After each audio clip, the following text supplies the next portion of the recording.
Welcome to our guide on uploading large files to Google Drive.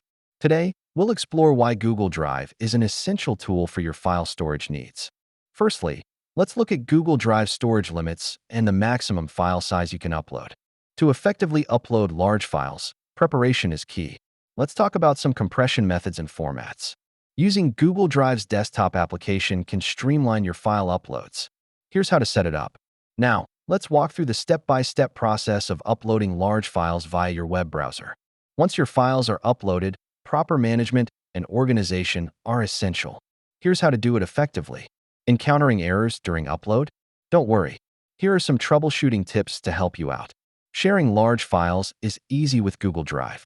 Let's take a look at the best sharing options available. Maintaining file integrity and security is crucial. Here are some best practices to follow.